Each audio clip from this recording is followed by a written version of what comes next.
আজি আমাৰ পৰম সৌভাগ্য যে গুৰুজনাৰ অপূৰ্ব সৃষ্টি কীৰ্তন গ্ৰন্থ আৰু মাধৱ গুৰুজনাৰ অপূৰ্ব সৃষ্টি নামঘোষা শাস্ত্ৰ একেলগে আছে ইয়াতে। গতিকে আজি আমাৰ আশ্ৰয় কৰিবলৈ সমস্তজনাৰে সৌভাগ্য হৈছে। মাধৱ গুৰুজনাৰ নামঘোষা শাস্ত্ৰভাগী নামৰ বৰ্ণনা মহিমা, নাম ল'লে কেনেকৈ আমি তৰিব পাৰিম, কেনেকৈ নাম আশ্ৰয় কৰিব লাগে, নাম আশ্ৰয় কৰিলেনো আমাৰ কেনেধৰণে লাভ হ'ব আদি আদি সমস্ত বিষয় গুৰুজনাই উপদেশ দিছে। নমস্কাৰ। মৎস্য কুৰ্ম নৰসিংহ বামন পৰশুৰাম হলিৰাম বৰা শ্ৰীৰাম বুদ্ধ কল্কি নামে দশ আকৃতি ধৰিছা কৃষ্ণ তজু পাৱে কৰোঁ প্ৰণাম ৰাম তজু পাৱে কৰোঁ প্ৰণাম। মাধৱ গুৰুজনাই সেইজনা ভগৱন্ত কৃষ্ণদেৱৰ দুখানি অভয় চৰণত জয় জয়তে সেৱা নিবেদন কৰিছে। নমস্কাৰ মানে সেৱা নিবেদন কৰা। যিজনাই জীৱৰ মংগলৰ বাবে শংকৰ গুৰুজনাই দৰ্শন কৰোৱা চতুৰ্বিংশতি অৱতাৰৰ মুখ্য 10 অৱতাৰৰ বিষয়ে প্ৰকাশ কৰিছে। মৎস্য কুৰ্ম নৰসিংহ বামন পৰশুৰাম হলিৰাম বৰা শ্ৰীৰাম বুদ্ধ কল্কি আদি মুখ্য 10টি অৱতাৰ যিজনাই ধাৰণ কৰিছে সেইজনাৰ নাম তত্ত্ব হ'ল কৃষ্ণ তত্ত্ব। আকৃতি ধৰিছা কৃষ্ণ, কৃষ্ণ তত্ত্বই এই অৱতাৰবিলাক ধাৰণ কৰিছে। আৰু সেইকাৰণে সেইজন ঈশ্বৰ পৰম পুৰুষ প্ৰভু ভগৱন্ত কৃষ্ণদেৱৰ দুখানি অভয় চৰণত বঢ়াৰপো মাধৱ গুৰুজনাই বাৰে বাৰে সমস্ত জীৱৰ মংগলৰ অৰ্থে সেৱাভাগী নিবেদন কৰিছে।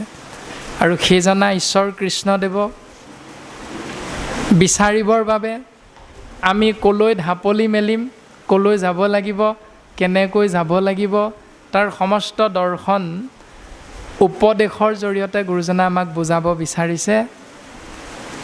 অ একান্ত ভকত সবে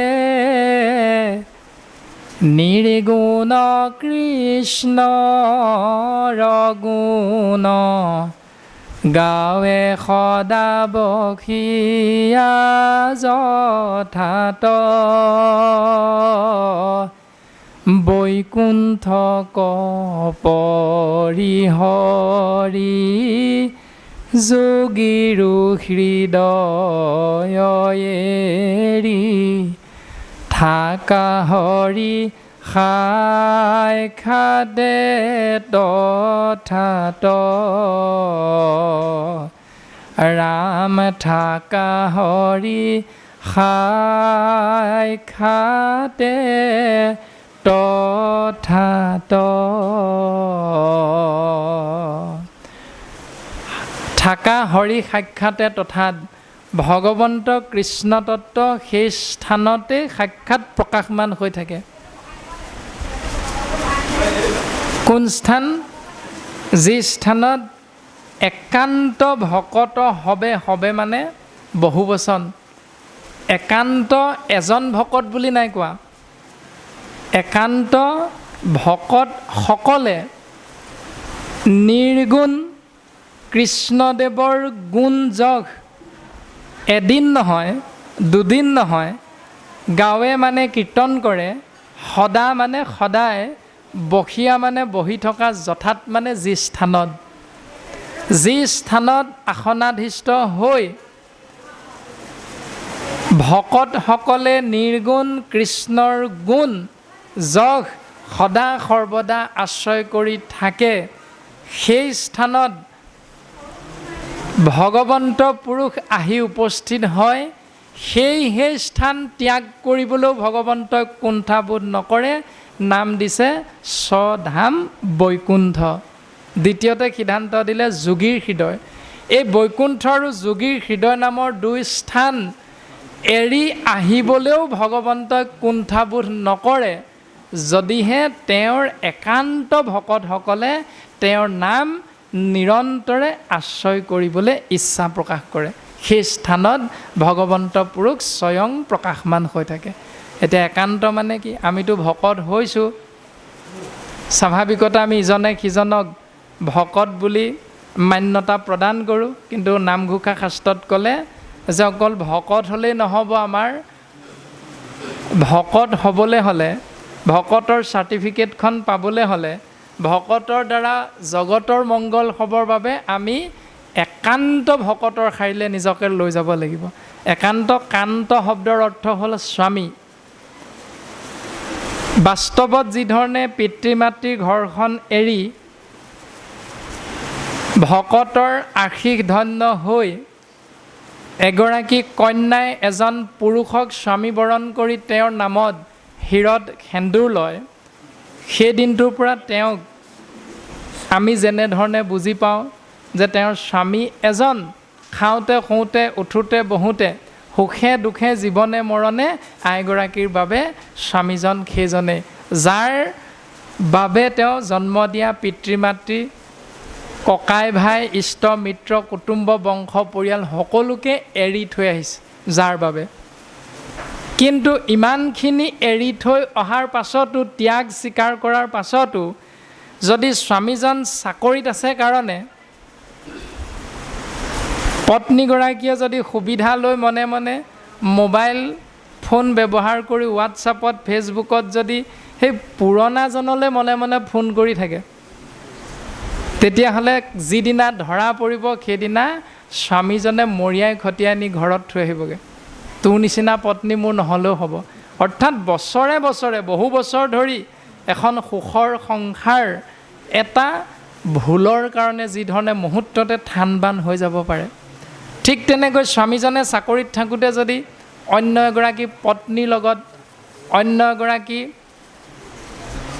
আইৰ লগত যদি মনে মনে ফোনত নিজৰ পত্নীগৰাকীক কৰা ব্যৱহাৰটো যদি কৰি থাকে, আৰু যিদিনা পত্নী তথা ইষ্ট মিত্ৰ কুটুম্ব সেইটো ধৰা পেলাব, তেতিয়াহ'লে এই দুইটা প্ৰক্ৰিয়াক আমাৰ বাস্তৱসন্মত পৃথিৱীখনত বেইছা বৃত্তি বুলি কয়।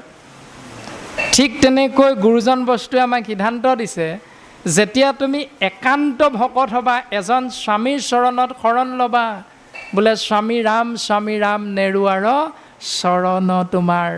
স্থায়ী গুৰু আসনৰ সন্মুখত শৰণাচাৰ্যৰ আজ্ঞা শিৰোগত কৰি 12 বাৰ শপত খাই দণ্ডৱতে এক ঈশ্বৰৰ চৰণত শৰণাপন্ন হৈ একান্ত ভকতৰ শাৰীলে নিজকে লৈ যোৱাৰ পাছত যদি কিবা প্ৰকাৰে 33 কোটি দেৱ দেৱতাৰ চৰণ যদি চিন্তা কৰিবলৈ যোৱা যায়, তেতিয়াহ'লে শাস্ত্ৰসন্মতে কোৱা হৈছে সেইটো বেইছাবৃত্তি।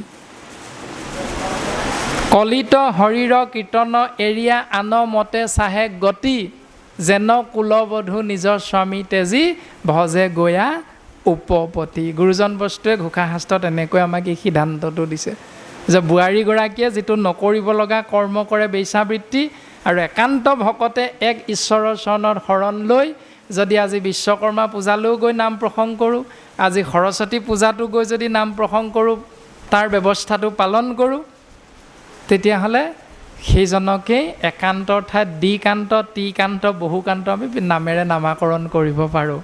গতিকে তেনেকুৱা ভকতে দিনে ৰাতিয়ে ভগৱন্তৰ নাম লৈ থাকিলেও ভগৱন্ত কিন্তু সেই স্থানত উপস্থিত নাথাকে। ঘোষাই আমাক কৈ যাব। আৰু এইখিনি কথাকে শংকৰ গুৰুজনাই কীৰ্তন গ্ৰন্থত খুব সুন্দৰভাৱে এই কথাটো উল্লেখ কৰিছে যে এবাৰ দেৱঋষি নাৰদে ভগৱন্ত পুৰুষক দৰ্শন কৰিবৰ বাবে বৈকুণ্ঠলৈ ওলাই আহিছিল। তেনেতে মৰ্ত্যৰ কেইজনমান ভকতে লগ পালে, বোলে দেৱঋষি নাৰদ, আপোনাক দৰ্শন পাই আমাৰো কৃপা হৈছে, আমিও জীৱন ধন্য হৈছে। বোলে তুমিনো কোনফালে যোৱা? বোলে প্ৰভু সমস্ত ভগৱন্তক বহুত দিন দৰ্শন পোৱা নাই, বৈকুণ্ঠলৈ ওলাই আহিলোঁ। বোলে প্ৰভু, আপুনি যদি তেৰাক বৈকুণ্ঠত দৰ্শন পায় আমাৰো সেৱাভাগ জনাবচোন। বোলে ক'বলৈ হওক। বোলে প্ৰভু, দিনে ৰাতিয়ে বৰতাল খোল নেগেৰা লৈ লৈ আমি মৰ্ত্যধামত ভকতে তেওঁৰে নাম লৈ আছোঁ। তেওঁক দেখোন এদিনো দেখা নাই। তেওঁ এতিয়া ক'তনো আছে, কি কৰিছে আমাক জনাই দিবচোন, সেই স্থানলৈকে যাম আমি তেওঁক দেখা কৰিবলৈ। ক'তনো থাকে? দেৱৰ্ষি নাৰদে বোলে কৃপা হৈছে, আমি নিশ্চয় প্ৰভুৰ চৰণত আপোনাসৱৰ গোহাৰি অৰ্পণ কৰিম। যথাসময়ত বৈকুণ্ঠত ভগৱন্ত পুৰুষক দৰ্শন পাই কুশল মংগল বাৰ্তা আলাপ আলোচনাৰ অন্তত দেৱৰ্ষি নাৰদে মৰ্ত্যৰ ভকতৰ সেই গোহাৰি প্ৰভুৰ চৰণত অৰ্পণ কৰিলে। বোলে প্ৰভু তুমি ক'ত থাকা? ভকতে সুধিছে। তোমাৰ নামেই লৈ থাকে, তোমাক হেনো দিনে ৰাতিয়ে দেখাই নাই। তে আমাৰো এইটোৱে হ'ব। 365 দিনীয়া এটা বছৰ, কালিলৈৰ পৰা ভাদ মাহৰ আৰম্ভণি হ'ব। 11 মাহ পুণ্য পাবৰ বাবে ভাদ মাহটোহে কেৱল নামঘৰত নাম ল'ম, বাকী কিন্তু নামঘৰলৈ যোৱাৰ নামচুটিয়ে নুলিয়াওঁ।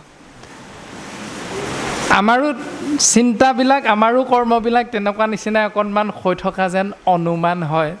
আপোনাসৱে আকৌ গাত পাতি নল'ব কথাটো, আমি আমাৰ মনৰ ভাৱনাটোহে প্ৰকাশ কৰা হৈছে। দেৱৰ্ষি নাৰদৰ সেই সেৱাত ভগৱন্ত পুৰুষে উত্তৰ দিছে, নাহং তিষ্ঠামি বৈকুণ্ঠে যোগিনাং হৃদয়ে নশ মদ্ভক্তু যত্ৰ গায়ন্তি তত্ৰ তিষ্ঠামি নাৰদ। এতিয়া ভগৱন্তই ক'লে তেওঁৰ ভাষাত, দেৱৰ্ষি নাৰদে সেইটো ভাষা জনাৰ কাৰণে বুজি পালে প্ৰভুৱে কি কৈছে, কাৰণ ভাষাটো দেৱ ভাষা। এতিয়া আপুনি মই কলিৰ মলমতী মনুষ্য কি বুজি পাম কি ক'লে? ইংৰাজীত গালি এটা পাৰিলে আপুনি মই বুজিবলৈ অসুবিধা, হিন্দীত গালি এটা পাৰি দিলে আপোনাৰ মোৰ বুজিবলৈ অসুবিধা, কিনো ক'লে জানো বুজিয়ে নাপালোঁ। তেনে ক্ষেত্ৰত সংস্কৃত নজনা আমি মূঢ়মতী মনুষ্যৰ বাবে এয়া কেতিয়াও সম্ভৱ হ'ব নোৱাৰে। সেইকাৰণে কৃপালু গুৰুজন বস্তুৱে সমস্ত জীৱৰ মংগল, জাতি ধৰ্ম বৰ্ণ ভাষা নিৰ্বিশেষে, শিক্ষিত অশিক্ষিত ধনী দুখীয়া গাঁৱলীয়া চহৰীয়া আবাল বৃদ্ধ বনিতা সমস্তই সুন্দৰভাৱে বুজিব পৰাকৈ গুৰুজন বস্তুৱে কীৰ্তন গ্ৰন্থত নাৰদৰ কৃষ্ণ দৰ্শনী আধ্যায়টিত এই উদ্ধৃতি আমাৰ বাবে দি থৈ গৈছে। ও নাৰদত বিষ্ণু আচন্ত কৈ বৈকুণ্ঠতো মই নাথাকো ৰৈ, ও যোগীৰো হিয়া এৰি সমুদায় থাকো ভকতৰ কীৰ্তন চাই। শংকৰ গুৰুজনে অকণমান শিথিল কৰি দিছিলে, থাকো ভকতৰ কীৰ্তন চাই, ভকতে য'ত কীৰ্তন কৰিব মই তাতে থাকিম। মাধৱ গুৰুজনে একেবাৰে চিল মোহৰ মাৰি দিলে, ভকত হ'লে নহ'ব, একান্ত ভকত হ'ব লাগিব। একান্ত ভকত হবে নিৰ্গুণ কৃষ্ণৰ গুণ গাৱে সদা বখীয়া যথাত। অকল ভাদ মাহত ল'লে নহ'ব, তাৰমানে সদা বখীয়া যথাত সদায় সদায় ল'ব লাগিব।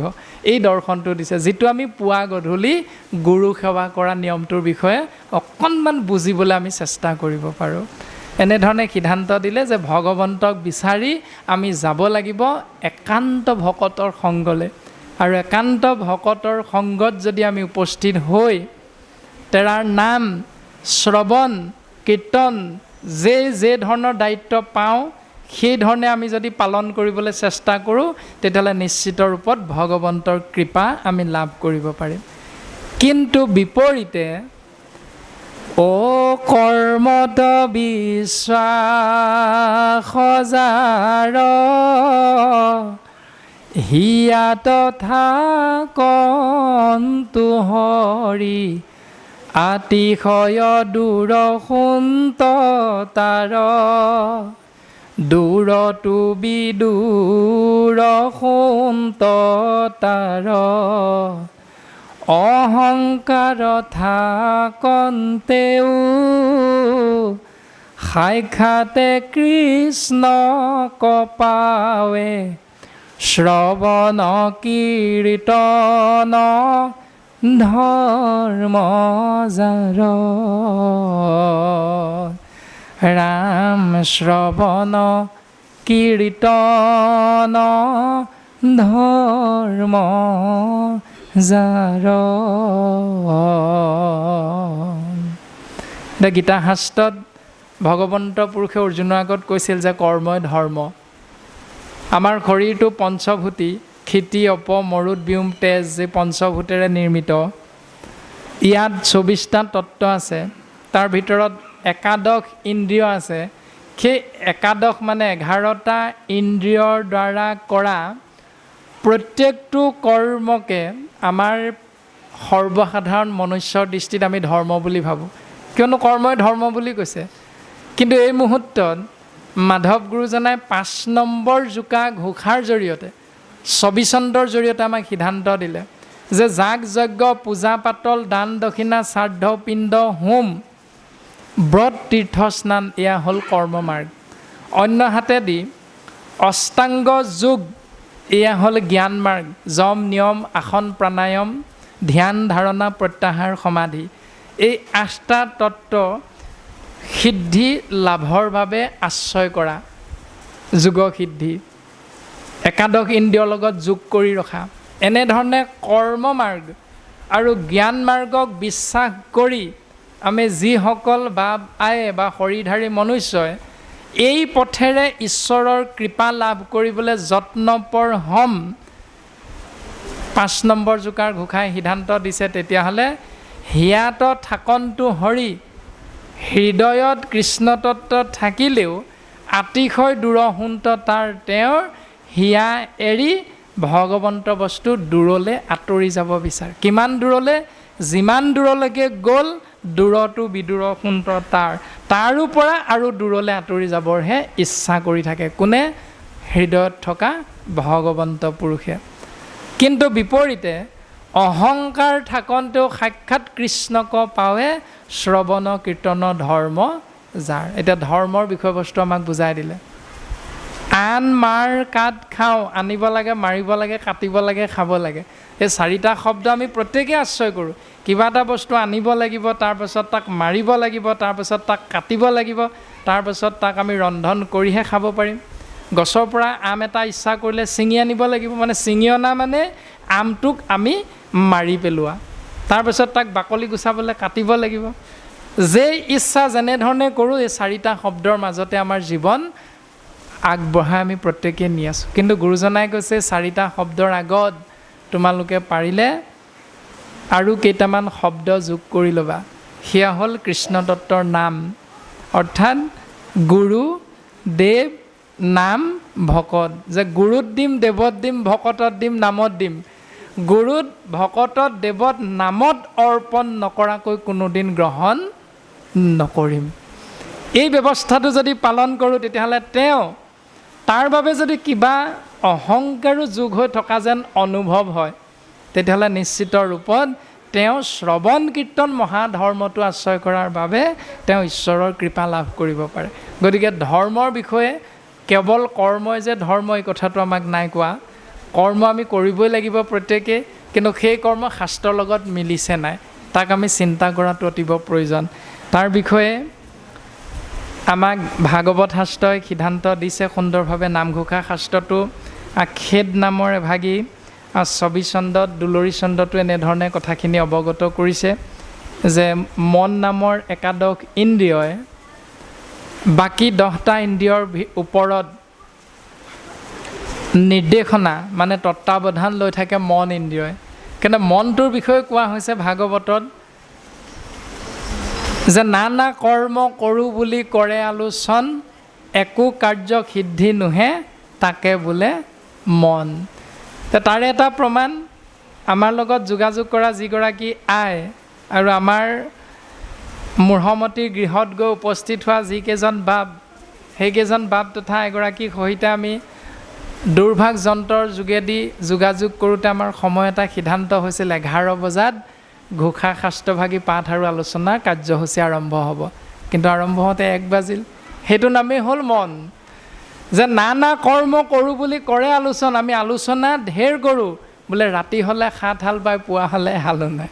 যিকোনো প্ৰকাৰে আমি কালিলৈ আমুক কৰিম তামুক কৰিম ভাবিয়ে থাকোঁ, কিন্তু ৰাতিপুৱা হোৱাৰ লগে লগে এটাও সিদ্ধি নহয়। কাৰণ যাব লাগিছিল 5 বজাত, উঠিছোঁহে বিচনাৰ পৰা 8 বজাত। 2 ঘণ্টা পলম হ'ল, গৈ কি কৰিমগৈ? সেইকাৰণে ৰাতি মনটোৱে ভাবোঁতে ঠিকেই ভাবিছিলোঁ, কিন্তু পুৱা হওঁতে তাৰ কৰ্মটো আমি কৰিব নোৱাৰিলোঁ ভবাৰ ধৰণে। সেইকাৰণে সেইটোৰ নাম হ'ল মন। এতিয়া সেই মনটোক, মন আমাৰ খেলি মেলি যেনি তেনি যায়, যিহেতু খেলি মেলি লগা মনটো যেনি তেনি যোৱাৰ বাবে সেই মনটোক আমি ধৰি ৰাখিবৰ বাবে সিদ্ধান্ত দিছে, মন আমাৰ খেলি মেলি যেনি তেনি যায়, জ্ঞান গুৰু ৰখীয়া আনিব ঘূৰাই। জ্ঞানৰূপী গুৰুৰ চৰণত যদি আমি মনটো অৰ্পণ কৰি দিব পাৰোঁ, তেতিয়াহ'লে সেই গুৰুৱে আমাক প্ৰত্যেক ক্ষেত্ৰতে সহায় কৰি থাকিব।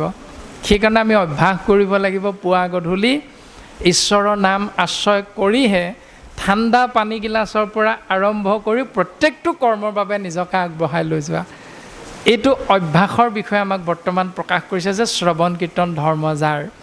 তাৰ পাছত আমাৰ জিভা নামৰ ইন্দ্ৰিয়খনৰ কথা কৈছে, কাণ নামৰ ইন্দ্ৰিয়ৰ কথা কৈছে, চকু নামৰ ইন্দ্ৰিয়ৰ কথা কৈছে, হিৰ নামৰ ইন্দ্ৰিয়ৰ কথা কৈছে, হাত নামৰ ইন্দ্ৰিয়ৰ কথা কৈছে, চৰণ নামৰ ইন্দ্ৰিয়ৰ কথা কৈছে। কেনেকুৱা ধৰণৰ হ'ব লাগিব, বোলে নকৰিলোঁ হিৰে মাধৱক নমস্কাৰ, ইটো মাথা গোট মূৰ ভৈল মহাভাৰ।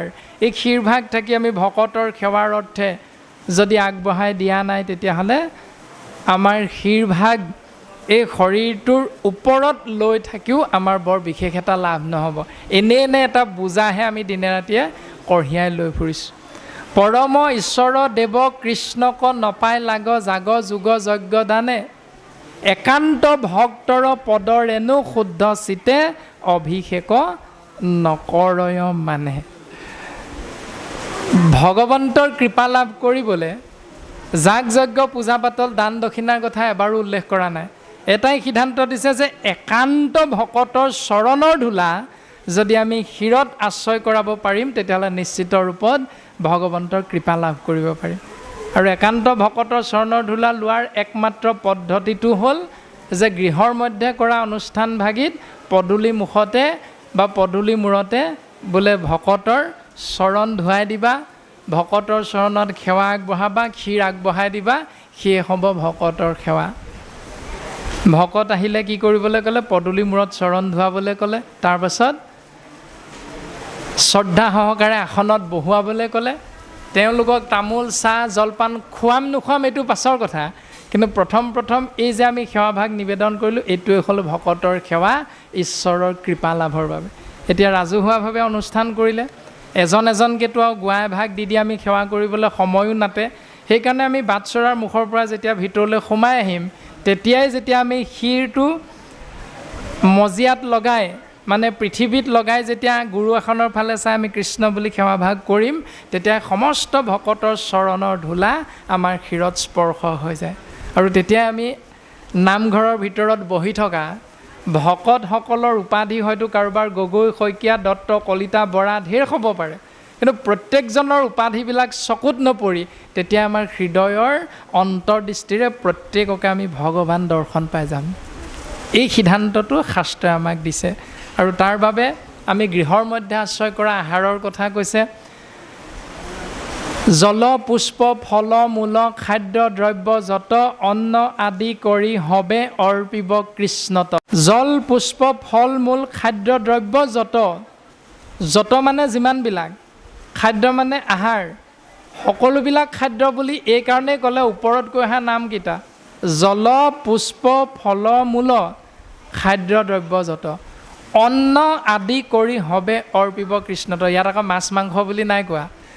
গতিকে অন্ন আদি কৰি হবে অৰ্পিব কৃষ্ণত, তেবে গৃহ ধৰ্মে হিংসা দুখে নপাৱয়, কৃষ্ণে একনিষ্ঠ হুয়া মুকুতি সাধয়। এতিয়া এইখিনিতে আমি ভাগৱত ধৰ্ম বুলি কোৱা হৈছে, এইটো ভাগৱতে, ইয়াৰ নামেই হ'ল ভাগৱত ধৰ্ম। এতিয়া ভাগৱত ধৰ্ম আশ্ৰয় কৰিবলৈ যাওঁতে শ্ৰীমন্ত শংকৰদেৱ সংঘ নামৰ ভক্তিৰ পঢ়াশালী ভাগীৰ অন্তৰ্ভুক্তি আমাৰ বাপাইসকলৰ কেতিয়াবা খেলি মেলি এটা হয় নেকি, আমি অকণমান চিন্তা কৰি চোৱাটো প্ৰয়োজন যেন অনুভৱ হয়। আমি কোৱা নাই আপোনাসৱৰ মাজত হৈছে বুলি, এটা ভাৱনাহে মাত্ৰ প্ৰকাশ কৰা হৈছে যে যদি ভাগৱত ধৰ্মত প্ৰকাশ কৰিলে জল পুষ্প ফল মূল খাদ্য দ্ৰব্য যত যিমানবিলাক, অন্ন আদি কৰি সবে অৰ্পিব কৃষ্ণত। তেতিয়াহ'লে আমাৰ কন্যাগৰাকী বিয়া দি উলিয়াই দিবলৈ যাওঁতে সেই বিয়াখনত কেতিয়াবা মাছ মাংস আমি ব্যৱহাৰ কৰোঁ নেকি? ধন টকা পইচা থকাৰ বাবে, নহ'লে অনুষ্ঠানৰ পৰা ছমাহৰ বাবে আমি ওলাই আহি সেই নিয়মটো পালন কৰোঁ, আকৌ ছমাহৰ পাছত বা এবছৰৰ পাছত আকৌ আমি সংগী পদ গ্ৰহণ কৰোঁ। এনেকুৱা কিছুমান নিয়ম আমাৰ প্ৰায় অনুষ্ঠানত চলি থকা শুনাহে পোৱা গৈছে। গতিকে আমি সেৱা নিবেদন কৰা হৈছে যে ভাগৱত ধৰ্ম আশ্ৰয় কৰিবলৈ যাওঁতে, একান্ত ভকত হ'বলৈ যাওঁতে আমি কেনেবাকৈ নিজকে শাস্ত্ৰসন্মত ব্যৱস্থাটোৰ পৰা আঁতৰাই নিছোঁ নেকি? অন্ততঃ আমি চিন্তা কৰাটো বা আলাপ আলোচনা কৰাটো প্ৰয়োজন যেন অনুভৱ হয়। ভাগৱতে সিদ্ধান্ত দিছে ধৰ্ম হ'ল সেইটো যে সেই সকলোবিলাক অৰ্থাৎ শাস্ত্ৰই নকৰিবলৈ কোৱাবিলাক এৰি কৰিবলৈ কোৱাবিলাক আশ্ৰয় কৰোঁতেও কেৱল ভগৱন্তৰ নাম শ্ৰৱণ কীৰ্তনৰ অন্ততহে তাক আশ্ৰয় কৰা যায়। আজি যে ভগৱন্তৰ অৰ্থে আগবঢ়াই দিয়া শৰাই ভাগ, আমি যে প্ৰত্যেকেই মাহ প্ৰসাদ গ্ৰহণ কৰিলোঁ, নামষাৰ আগ নবঢ়োৱাকৈ আমি প্ৰসাদ ভাগ শৰাই ভাগ আগবঢ়োৱাৰ পাছতে 10 মিনিটমানৰ পাছতে আমি শৰাই ভাগ বিসৰ্জন দি গ্ৰহণ কৰিলোঁ নেকি? নিশ্চয় নাই কৰা। ভগৱন্তৰ নাম আমি 1.5 ঘণ্টামান আশ্ৰয় কৰা হৈছে। গোপাল গোবিন্দ যদুনন্দন কৃষ্ণৰ চৰণে লৈলো শৰণ, নামাচাৰ্যৰ লগে লগে আমি বাকীসকল বাপাই হাত চাপৰি বজাই বজাই আমি সুন্দৰভাৱে নামৰ লগত একাত্ম হলোঁ, যিটো শ্ৰৱণ কীৰ্তনৰ ধৰ্ম যাৰ বুলি সিদ্ধান্ত দিছে, তাৰ পাছতহে আমি গ্ৰহণ কৰিছোঁ। ঠিক তেনেধৰণে এই ব্যৱস্থাটো 1.5 ঘণ্টা পালন নকৰিলেও অন্ততঃ আমি পুৱা শুই উঠি শৌচাচাৰ নিয়ম পালন কৰি গুৰু সেৱাভাগ কৰাৰ পাছতহে অন্ততঃ আমি লাল চাহকণ যদি গ্ৰহণ কৰোঁ বা জলপানটো যদি গ্ৰহণ কৰোঁ, তেতিয়াহ'লে এইটো শ্ৰৱণ কীৰ্তন ধৰ্মৰ ভিতৰত শাস্ত্ৰই আমাক সিদ্ধান্ত দিছে। অ' ৰামে যিটো জনে শুদ্ধ ভাৱে হৰিত শৰণ লৈয়া, হৰিক সুহৃদ বুলি আছে, হৰিৰ প্ৰসাদে সিটো বিঘিনিৰ মুণ্ডত ভৰি, দিয়া হৰি গুণ গায়া নাছে, ৰামে দিয়া হৰি গুণ গায়া নাছে। যিটো জনে মানে যিজনে শুদ্ধভাৱে ঈশ্বৰ কৃষ্ণৰ চৰণত আশ্ৰয় গ্ৰহণ কৰি সেইজন ঈশ্বৰকেই হৃদয়ৰ বন্ধু বুলি, প্ৰাণ বন্ধু বুলি ভাবি ল'ব পাৰিলে, আটাইতকৈ আপোন বুলি ভাবিলে, যিধৰণে ভগৱন্ত কৃষ্ণই কৈছিল, উদ্ধৱ মোৰ প্ৰথম প্ৰিয়জন হ'ল ব্ৰহ্মা, কিন্তু ব্ৰহ্মাতকৈ মোৰ প্ৰিয় হ'ল হৰ মানে শিৱ, শিৱতকৈও মোৰ প্ৰিয় হ'ল মোৰ ককাইদেউ বলৰাম মানে হলায়ুদ্ধ, তেওঁতকৈও মোৰ প্ৰিয় হ'ল মোৰ প্ৰিয়তমা পত্নী, কিন্তু তেওঁতকৈও মোৰ অতিব আপোন হ'ল মোৰ এই হৰিটো। কিন্তু উদ্ধৱ এই সমস্ততকৈ আপোন কিন্তু তুমি, কাৰণ তুমি মোৰ মহামিত্ৰ, তুমি মোৰ পৰম বান্ধৱ, তুমি মোৰ একান্ত ভকত, সেইকাৰণে ভকত সমান সখী কোন মূৰ আছে, ময়ো মহাভকতৰ ফুৰু পাছে পাছে। গতিকে তুমি একান্ত ভকত, তোমাতকৈ আৰু মোৰ প্ৰিয়তম দ্বিতীয়জন নাই। এতিয়া সেই দৰ্শনটোকে বৰ্তমান মাধৱ গুৰুজনাই কৈছে যে যিজনে সেইজন ঈশ্বৰ কৃষ্ণদেৱক প্ৰাণ বন্ধু বুলি ভাবিব পাৰি বা ভাবি লৈ তেওঁৰ চৰণতে আমি শৰণ গ্ৰহণ কৰিম বা আশ্ৰয় গ্ৰহণ কৰিম, তেতিয়াহ'লে শৰণ গ্ৰহণ কৰা সেই ব্যক্তিজনৰ, সেই সেৱকজনৰ লাভ কি হ'ব? হৰিৰ প্ৰসাদে, প্ৰসাদ মানে কৃপা, ভগৱন্তৰ কৃপাৰ বশত সিটো সেইজনে বিঘ্নিৰ মুণ্ডত ভৰি দিয়া হৰি গুণ গায়া নাচে। তেওঁ যিমান বিপদ আপদ আহিলেও সমস্ত বিপদ আপদৰ পৰা তেওঁ অনায়াসে পৰিত্ৰাণ পাব পাৰে। প্ৰমাণ ভক্ত প্ৰহ্লাদ। মাতৃগৰ্ভতে ঈশ্বৰৰ নাম আশ্ৰয় কৰিবলৈ পাৰিছিল আৰু সেইকাৰণে পিতৃ হিৰণ্যকশিপুৰে যিমান অত্যাচাৰ উৎপীড়ন চলোৱাৰ পাছতো তেওঁ কেৱল ভগৱন্তৰ নামক আশ্ৰয় কৰাৰ বাবে তেওঁ সমস্ত বিপদ আপদৰ পৰা উদ্ধাৰ পাব পাৰিছে। আমাৰ সমস্ত জনাৰে এইখিনি কথা জ্ঞাত।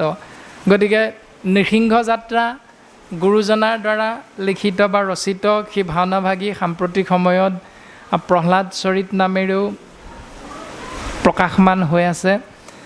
গতিকে সেই প্ৰহ্লাদ চৰিতেই হওক বা নৃসিংহ যাত্ৰাই হওক, নাম যিয়ে নহওক, কিন্তু সেই ভাওনাভাগী আমি দৰ্শন কৰাৰ লগে লগে তাৰ পৰা ল'ব লগা আমাৰ জ্ঞান কি? প্ৰায় থাকে আমাৰ চিন্তা কি যে নৃসিংহ যাত্ৰা ভাওনাভাগীত যদি গীতা এভাগ দান দিব পৰা যায় তেতিয়াহ'লে কি হয়? মনোমত ভাৰ্যা লাভ কৰিব পৰা যায়। গীতাৰ মাহাত্ম্যত এই কথাটো লিখা আছে যে গীতা যদি দান দিয়া যায় তেতিয়াহ'লে মনোমত ভাৰ্যা লাভ কৰিব পৰা যায়। সেইকাৰণে এভাগ ভাওনা 7 ভাগ বৰসবাহৰ মূল্য বুলি কোৱা হৈছে। 7 ভাগ বৰসবাহ কৰিলে যিমান পুণ্যৰ গৰাকী হ'ব পাৰে এটা ধাৰণা, এভাগ ভাওনা কৰিলে সিমান পুণ্য লাভ কৰিব পৰা যায়।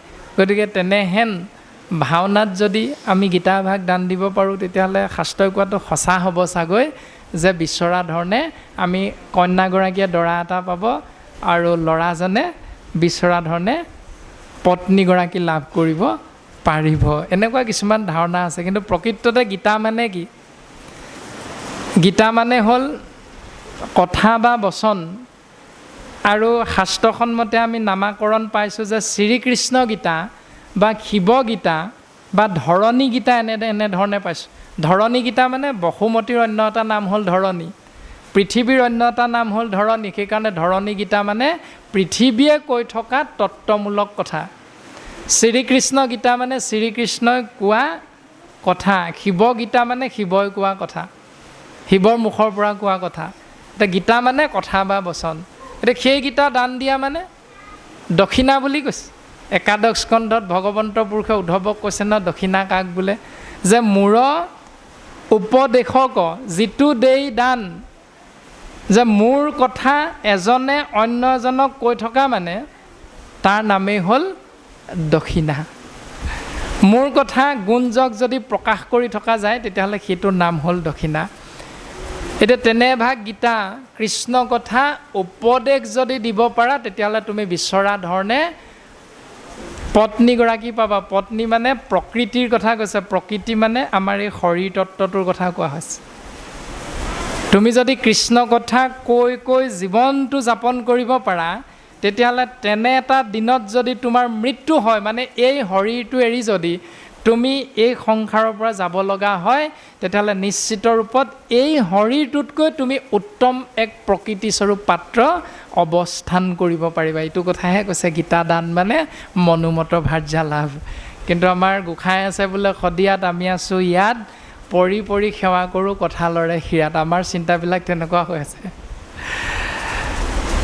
এতিয়া সেইখিনি কথাকে যদি আমি আধ্যাত্মিকভাৱে জানিবলৈ চেষ্টা কৰোঁ বা বুজিবলৈ চেষ্টা কৰোঁ তেতিয়াহ'লে 6 নম্বৰ জোকা ঘোষা ছবিচন্দ্ৰৰ জৰিয়তে দিয়া সেই তত্ত্ব যে শৰীৰৰ প্ৰসাদে সিটো বিঘ্নিৰ মুণ্ডত ভৰি দিয়া হৰি গুণ গায়ান আছে। যিমান বিপদ আপদ আহিলেও তেওঁ বিপদক বিপদ বুলি নাভাবে, কাৰণ ভগৱন্তই যি কৰে সদায় ভাল কৰে। ভগৱন্তৰ আঁচনিখনত ভুল নহয়, ভগৱন্তই যি কৰে সদায় ভাল কৰে। আমি তাক বুজি নোপোৱাৰ বাবেহে কি বুলি কওঁ যে ল'ৰা এটি আছিল বা ছোৱালী এজনী আছিল বা গাড়ী এখন আছিল, ভগৱন্তই বেছি দেখিলে সেইখানে লৈ গ'ল। আমাৰ ভাৱনাটো এনেকুৱা, কিন্তু ভগৱন্তই যি কৰে ভালৰ বাবেহে কৰে। আমি তাক বুজি লৈ যদি তেওঁৰ নামেই দিনে ৰাতিয়ে পুনৰ গতানুগতিক আগৰ ধৰণে যদি আশ্ৰয় কৰিবলৈ চিন্তা কৰোঁ তেতিয়াহ'লে নিশ্চিত ৰূপত ভক্ত প্ৰহ্লাদৰ দৰে ভগৱন্তৰ পূৰ্ণ কৃপাৰ পাত্ৰ হ'ব পাৰিম। যে যি কৰে মোক আশ, মই কৰোঁ তাৰ সৰ্বনাশ, তথাপি নেৰে যি মোৰ পাশ, মই তাৰ দাসৰো দাস। সিদ্ধান্ত দিছে এনেধৰণে ভাগৱত কীৰ্তন দশম ঘোষা ৰত্নাৱলীয়ে আৰু তাকে যদি আমি উদাহৰণ হিচাপে চাওঁ, বামন ৰূপত ভগৱন্ত পুৰুষে যেতিয়া বলি ৰজাৰ ওচৰত 3 পদ ভূমি বিচাৰিছিল, তেতিয়া বলি ৰজাই দিব পাৰিছিল প্ৰতিশ্ৰুতি ৰক্ষা কৰি মাত্ৰ 2 পদ ভূমি। 3 নম্বৰ পদ দিবলৈ নাই কাৰণে বটু বামুণ ৰূপী ভগৱন্তই কৈছিল, তুমি মিঠাচাৰী, তুমি প্ৰতিশ্ৰুতি ৰক্ষা কৰিব পৰা নাই। তেতিয়া বলিয়ে চিন্তা কৰি নিজৰ শৰীৰটো ভগৱন্তৰ চৰণত অৰ্পণ কৰিছিল, আৰু ভগৱন্ত বামনে বলিক হোটলপুৰীলৈ পঠাই দিছে। অৰ্থাৎ যি কৰে মোক আহ। বলিয়ে ভগৱন্তক ইচ্ছা কৰিছিল ভগৱন্তৰ কৃপা লাভৰ বাবে, সেইকাৰণে মই কৰোঁ তাৰ সৰ্বনাশ। ভগৱন্তই তেওঁক সৰ্বনাশ কৰিছে, হোটলপুৰী যাব লগা হৈছে নিজৰ ৰাজ্য এৰি। কিন্তু তথাপি নেৰে মোৰ যি নেৰে মোৰ পাশ, যে ইমান বিপদ বিঘিনিৰ পাছতো যিজনে ভগৱন্তৰ ইচ্ছাতে এইখিনি হৈছে বুলি ভাবি ভগৱন্তক চিন্তা কৰিবলৈ এৰি নিদিলে, তেতিয়াহ'লে মই তাৰ দাসৰো দাস। ভগৱন্ত কৃষ্ণ তত্ত্ব ক'লৈ যাব লগা হ'ল? বলিক হোটলপুৰীলৈ পঠাই নিজেও হোটলপুৰীত গৈ বলিৰ ৰখীয়া হৈ থাকিব লগা হৈছে। গতিকে শাস্ত্ৰই ইমান সুন্দৰভাৱে দিছে, আৰু গোসাঁইও আমাক ইমান সুন্দৰভাৱে কৈছে যে বিঘ্নিৰ মুণ্ডত ভৰি দিয়া হৰি গুণ গায়া নাচে। অ সকল নিগমলতা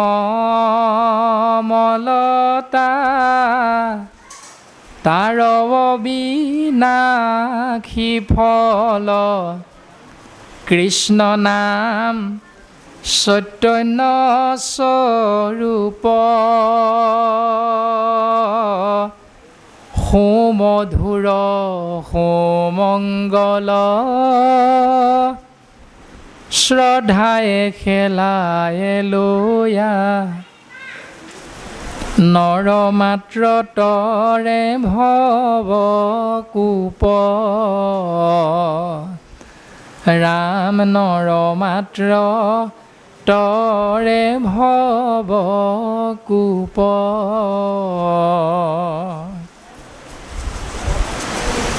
সেদজ অন্দজ উদ্ভিদজ মানে জলচৰ, তাৰ পাছত গছলতা, তাৰ পাছত গৰু ছাগলী ইতৰ প্ৰাণী যিবিলাক আছে পোক পৰুৱা আদিৰ পৰা। জৰায়ুজৰূপী জীৱৰ ভিতৰত শ্ৰেষ্ঠতম জীৱ হ'ল মনুষ্য। ধন্য ধন্য কলিকাল, ধন্য নৰতনুভাল, ধন্য ধন্য ভাৰত বৰিষে। 84 লক্ষবাৰ বিভিন্ন যোনিত আত্মা তত্ত্ব প্ৰৱেশ হৈ হৈ দুখ কষ্ট ভোগ কৰি কৰি ইটোৰ পাছত সিটো যোনিলে উত্তৰণ হৈ হৈ একেবাৰে শেষত কি হয়? মনুষ্য জন্মটো পায়।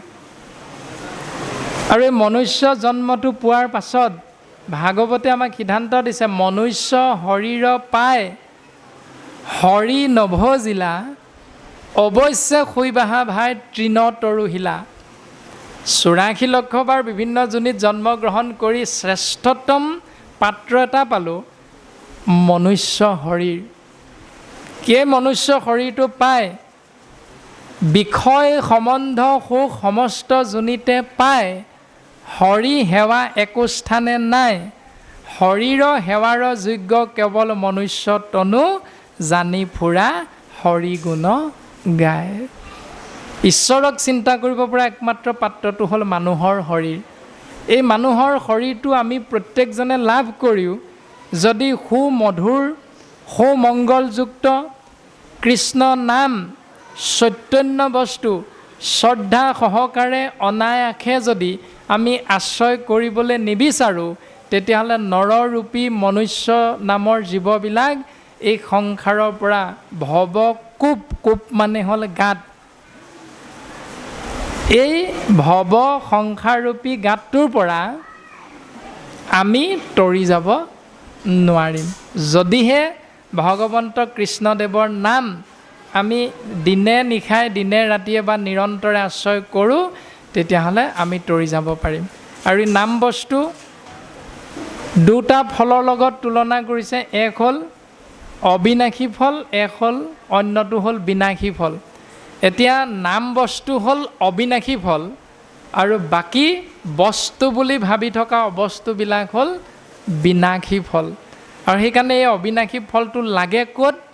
গছজোপাৰ নাম হ'ল সকল নিগম লতা। নিগম শাস্ত্ৰৰূপী লতা নামৰ গছজোপাত এই কৃষ্ণ নামৰূপী অবিনাশী ফলটো লাগে।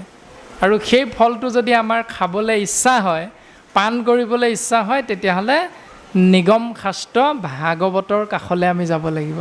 আৰু ভাগৱতৰ পৰা লাভ কৰা সেই তত্ত্ব উপদেশ আমি আশ্ৰয় কৰিব পাৰিলেহে আমি এই সংসাৰৰ পৰা নামৰূপী অবিনাশী ফলটো পান কৰি আমি সুন্দৰভাৱে তৰি যাব পাৰিম।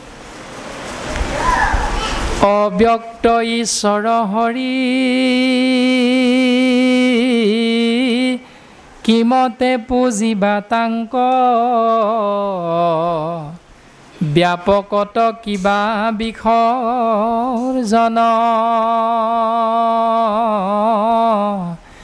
এটাৱন্ত মূৰ্তি শূন্য কেনমতে চিন্তিবাহা ৰাম বুলি শুদ্ধ কৰা মন ৰাম ৰাম বুলি শুদ্ধ কৰা মন।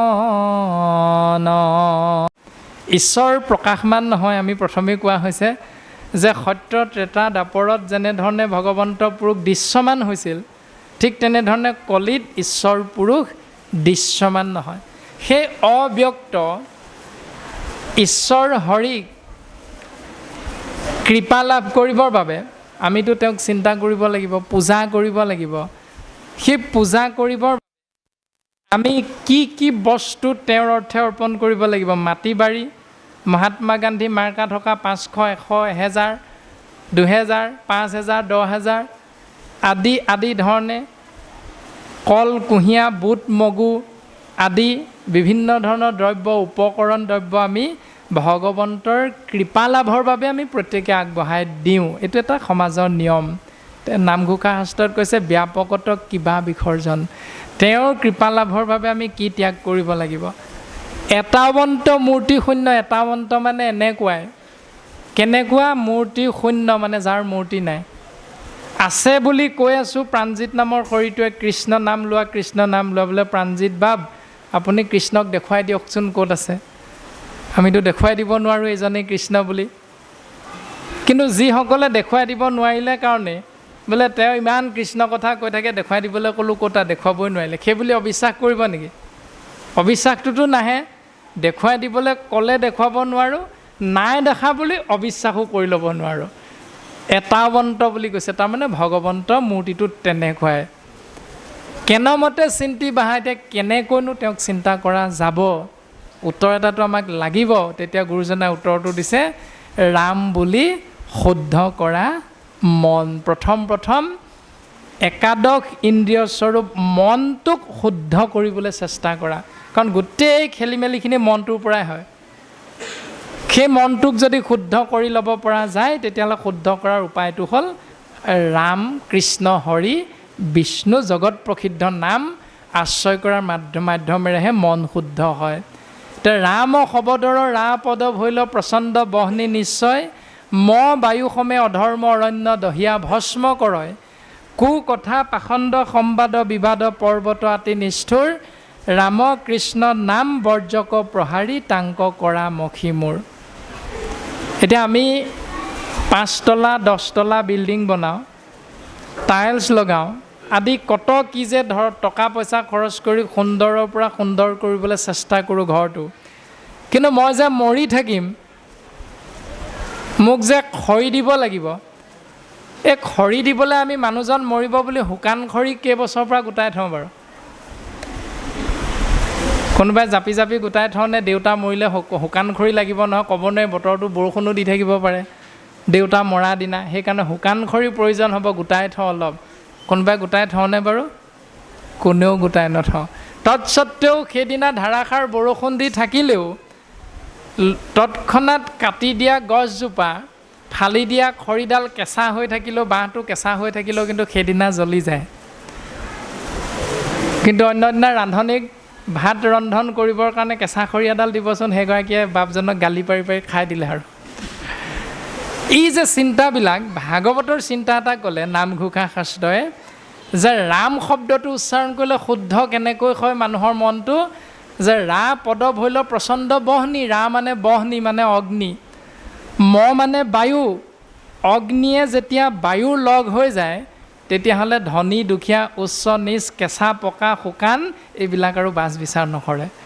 তোমাৰ উপাধি গগৈ শইকীয়া দত্ত কলিতা এইবিলাক চাবলৈ সময় নাই নামৰ। তুমি 5 তলা বিল্ডিঙৰ ওপৰত AC ৰুমত বহি আছা, চাবলৈ সময় নাই। মুঠতে যিকোনো প্ৰকাৰে ৰাম কৃষ্ণ নাম যদি আশ্ৰয় কৰিব পৰা যায় তেতিয়াহ'লে এই নাম আশ্ৰয় কৰাৰ লগে লগে নামৰূপী নৌকাত উঠিব পৰাৰ লগে লগে জীৱই ঈশ্বৰৰ কৃপা লাভৰ বাবে উপযুক্ত পাত্ৰৰ হাৰিলে এখোজ আগবাঢ়ি যাব পাৰে। একেবাৰে যে চূড়ান্ত পৰ্যায়টো পাইছোঁ এইটো নহয়, কিন্তু ভগৱন্তৰ নাম আশ্ৰয় কৰা মানে ভকতৰ সংগ লাভ কৰা মানে ভগৱন্তৰ কাষলৈ আমি এখোজ আগবাঢ়ি যোৱা এই দৰ্শনটো প্ৰকাশ কৰিছে। আৰু লগে লগে সেই তত্ত্বটোৰে যেতিয়া নিজক সজাই ল'ব পাৰিম আৰু সজাই লৈ যেতিয়া আগবাঢ়িবলৈ চেষ্টা কৰিম, আগবঢ়াই নিয়া জীৱন যাত্ৰাত যিটো জনে কৃষ্ণ কথা বিচাৰে সময়ে মনে, ধৈৰ্য ধৰি ক্ষণে কথা কয়, যত তীৰ্থ স্নান দান দেৱ পিতৃ যজ্ঞ জাগ, যোগাদিৰো ফল পাৱয়, ৰামে যোগাদিৰো ফল পাৱয়। এতিয়া সেই চিন্তাৰে জীৱন আগবঢ়াই নিয়া বাপ আইসকলে আমি যেতিয়াই কৃষ্ণ কথা আশ্ৰয় কৰিবলৈ বিচাৰিম, সেই মুহূৰ্ততে যদি আমি পাই গ'লোঁ ভকতৰ সংগ, সেই ব্যৱস্থাটোৰ মাজত যদি সোমাই যাব পাৰিলোঁ তেতিয়াহ'লে ধৈৰ্য ধৰি ক্ষণে কথা কয়। সেইখিনি সময় যদি ধৈৰ্য ধৰি বহিও থাকিবলৈ শিকিলোঁ তেতিয়াহ'লে যত তীৰ্থ স্নান দান এই ব্যৱস্থাটোৰ মাজত সোমোৱাৰ আগতে তীৰ্থক্ষেত্ৰ ভ্ৰমণ কৰি তীৰ্থৰ জলত গৈ স্নান কৰি দেৱৰূপী পিতৃৰ অৰ্থে ছমহীয়া বছৰেকীয়া কৰ্ম কৰাৰ পৰা প্ৰত্যেকটো কৰ্মৰে যাগ যজ্ঞ পূজা পাতলৰ জৰিয়তে যিমান পুণ্যৰ গৰাকী হ'ব পাৰিছিলোঁ, যোগাদিৰো ফলক পাৱয়। 5 মিনিট 10 মিনিট একান্তভাৱে কায় বাক্য মন এক কৰি ঈশ্বৰৰ কথা চিন্তা কৰাৰ বাবে ওপৰত গৈ অহা সমস্তখিনি পুণ্যৰ ফল এই 5 মিনিট বা 10 মিনিটতে লাভ কৰিব পাৰে কোনে? সেইজনে যিজনে এই নিয়মটো পালন কৰে। গোকুটি দানং গ্ৰহণেশ কাশী মাগে প্ৰয়াগে যদি কল্পবাসী, সুমেৰু সমান সুবৰ্ণ দানং ন তুল্যং গোবিন্দ নামং। 1 কোটি গাই ব্ৰাহ্মণক দেৱ দান, যদি 1 কোটি গাই গৰু ব্ৰাহ্মণক দান দিব পৰা শক্তি আছে, আমি দান দি দিলোঁ, যিমান পুণ্যৰ গৰাকী হৈ গ'লোঁ। চন্দ্ৰগ্ৰহণ সূৰ্যগ্ৰহণৰ সময়ত 1 পষেক অৰ্থাৎ 15 দিন মান যদি কাশী গংগা গয়া বৃন্দাবন মথুৰা প্ৰয়াগ আদি তীৰ্থক্ষেত্ৰবিলাক ভ্ৰমণ কৰি তাত জলত স্নান কৰি যদি আমি থাকি আহোঁ, কটাই আহোঁ 15 দিনমান, যিমান পুণ্যৰ গৰাকী হ'ম। সুমেৰু সমান সুবৰ্ণ দানং, সুমেৰু পৰ্বতটোৰ সমান সোণ যদি দুখীয়াক দান দিব পাৰোঁ, যিমান পুণ্যৰ গৰাকী হ'ম। ন তুল্যং তুলনা নহয়, ন তুল্যং তুলনা নহয় গোবিন্দ নামং। এবাৰ কৃষ্ণ বুলি ক'লে যিমান পুণ্যৰ গৰাকী হৈ যাম, সিমান পুণ্য আগত ওপৰত কৰি অহা কৰ্মকেইটা কৃষ্ণ নামৰ ৰেণুকণৰ সমানো হ'ব নোৱাৰে বুলি সিদ্ধান্ত দিছে। এতিয়া কৰিম কোনটো? চিন্তা আমাৰ প্ৰত্যেকৰে নিজৰ নিজৰ। যাৰ পুত্ৰ সবে ঐত হৰিত শৰণ লৈয়া, হৰি গুণ গাৱে শুদ্ধ ভাৱে, দধি দুগ্ধ ঘৃত মধু নদীৰ জল কপিয়া, পিতৃগণে ত্ৰিপিটি পাৱে ৰাম পিতৃগণে ত্ৰিপিটি পাৱে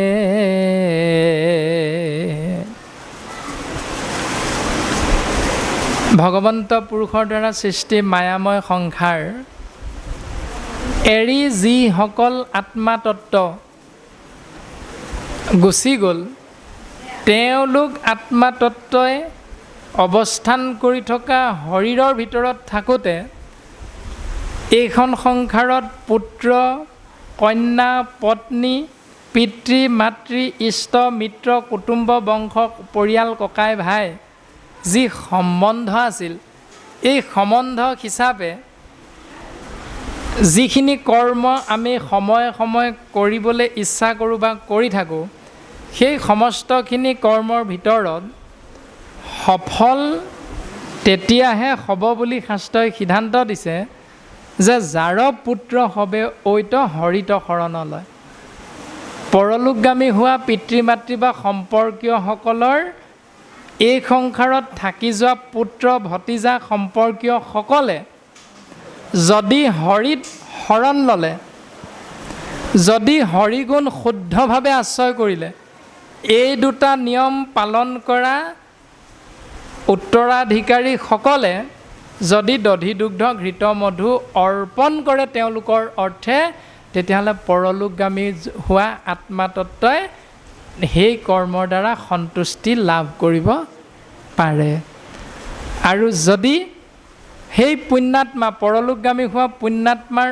অৰ্থে কৰা কৰ্মটোৰ সেৱকজন যদি হৰিহৰণীয়া নহয় যদি তেওঁ হৰিগুণ শুদ্ধভাৱে আশ্ৰয় কৰা নাই তেতিয়াহ'লে তেওঁ কৰা কৰ্মটোত তেওঁৰ উপৰি পুৰুষসকল কেতিয়াও সন্তুষ্ট নহয় জীয়াই থাকোঁতে পিতৃৰ কথা পালন নকৰা পুত্ৰক পিতৃয়ে তাৰ্যপুত্ৰ কৰে দেখিব নোৱাৰে 10 জনৰ আগত কয়গৈ কিনো ল'ৰা এটা পালোঁ বুজিছা এটাও নুশুনে আমাৰ কথা সেইকাৰণে বেয়া পায় 10 জনৰ আগত কয় এতিয়া সেই পুত্ৰই পিতৃ পৰলোকগামী হোৱাৰ পিছত কৰা কৰ্মটো পিতৃয়ে ভাল পাবনে বেয়া পাব এতিয়া জীয়াই থাকোঁতে যি পিতৃয়ে সন্তানক ভাল নাপায় সেই পুত্ৰই কৰা কৰ্মটোত মৃত পুণ্যাত্মাই সংসাৰ এৰি যোৱা পুণ্যাত্মাই কিবা প্ৰকাৰে ভাল পাব বুলি শাস্ত্ৰই আমাক এবাৰো কোৱা নাই বুলি কৈছে এবাৰো কোৱা নাই মাত্ৰ হৰিত যদি শৰণ লৈছা শুদ্ধভাৱে যদি হৰিনাম আশ্ৰয় কৰিছা তেতিয়াহ'লে পিতৃস্বৰূপ পৰমাত্মা কৃষ্ণ তত্ত্বৰ অৰ্থে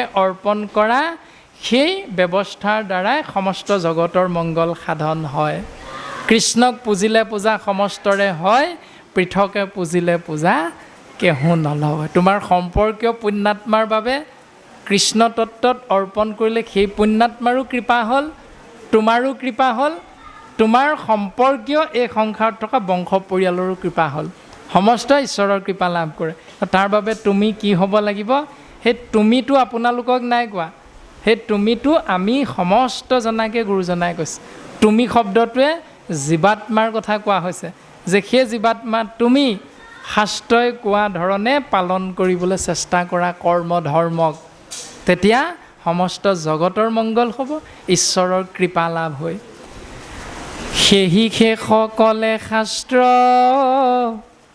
পঢ়িলে শুনিলে শিকি অনুষ্ঠান সমস্তে কৰিল নিৰাশা ঈশ্বৰ কৃষ্ণ তাহাংক সন্মুখ ভৈল আশা কজিজনে পিঠি দিল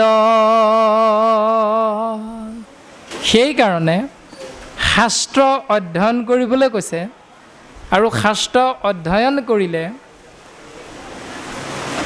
কথা শুনিলেহে গুচে মনৰ সংশয় কৃষ্ণৰ সেৱাতৰ ৰতি তেবেহে বাঢ়য় এতিয়া সেই কথা শুনিবলৈ কৈছে শাস্ত্ৰ পঢ়িবলৈ কৈছে তাত লিখা কথাবিলাক শুনিবলৈ কৈছে কাৰ মুখেৰে মহন্তৰ মুখে কথা শুনা প্ৰথমত তেবেহে পুৰুষে পায় ভকতিৰ তত্ত্ব মহন্তৰ মুখত শুনা তেতিয়া কি হ'ব সেই সকলে অনুষ্ঠান সমস্তে কৰি লয়। এনেধৰণে কৰা অনুষ্ঠানৰ জৰিয়তে নিৰাশা ঈশ্বৰ কৃষ্ণ তাহাংক সন্মুখ ভৈল আশাক যিজনে পিঠি দিল।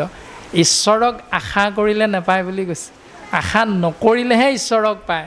সেইকাৰণে আমি কলিৰ মলমতী মনুষ্যক আশাক পিঠি দি নিৰাশভাৱেৰে আমাৰ কৰ্মভাগ পালন কৰিবলৈ শাস্ত্ৰই উপদেশ প্ৰদান কৰিছে।